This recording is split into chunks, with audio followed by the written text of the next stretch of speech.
ஒரு ஊரில் ஒரு பெரிய பணக்காரர். அவருக்கு மனைவி ரொம்ப பொக்கிஷமாக வளர்த்தார்.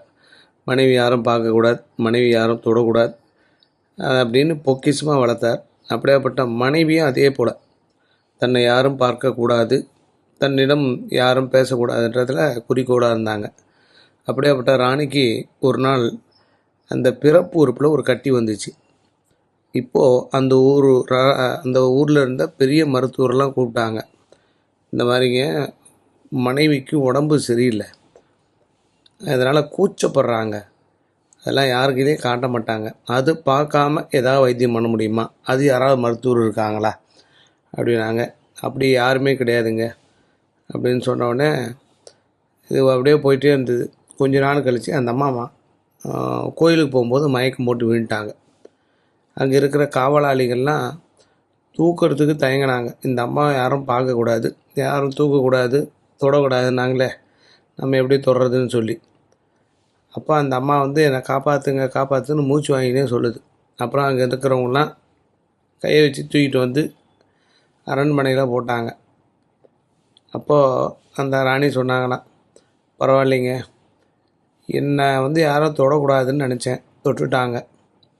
என்னை யாரும் பார்க்கக்கூடாதுன்னு நினச்சேன், பார்த்துட்டாங்க. பிறப்பு உறுப்பில் கட்டி இருக்குது, இதுக்கு கம்பல்சரி ஒரு 10 மருத்துவரான இருந்து பார்த்துருவான். அதனால் இது வெக்கப்பட்டால் வேலைக்கு ஆகாத போல இருக்கு, எனக்கு உண்டான சிகிச்சையை பண்ணுங்கன்னாங்க.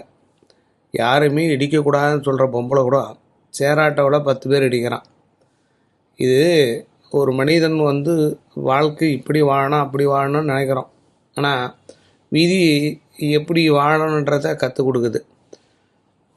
அந்த ஊரில் பணக்காரர் மனைவிக்கு ஆப்ரேஷன் பண்ணி கொண்டு போய் வீட்டில் போட்டார். அந்த அம்மா அதுக்கப்புறம் தான் உலகத்தை புரிஞ்சுக்கிச்சான். நம்ம யாருமே பார்க்கக்கூடாது, யாருமே கை வைக்கக்கூடாதுன்னு நினைக்கிறோம். ஏதோ ஒரு காரணத்துக்காக இது இறைவன் இந்த மாதிரி படைக்கிறாரு. மண்ணில் போகிற உடம்பு எங்கே போனால் என்ன அப்படின்னு சொல்லிட்டு தன்னுடைய உறுப்புகள் அத்தனையும் மருத்துவமனைக்கு எழுதி வச்சுட்டாங்களாம் அந்த அம்மா. இந்த காலத்தில் எதுக்குமே கூச்சப்படக்கூடாது. இப்போ கவர்மெண்ட் ஹாஸ்பிட்டலில் நீங்கள் ஆண்கள் தான் எக்ஸ்ரே எடுக்கிறாங்க. சில பிரசவ வார்டில் ஆண்கள் தான் பெண்களோட உறுப்பே தைக்கிறாங்களாம். கூச்சப்பட்டோம்னா இந்த உலகத்தில் வாழ்வது ரொம்ப ரொம்ப கடினம்.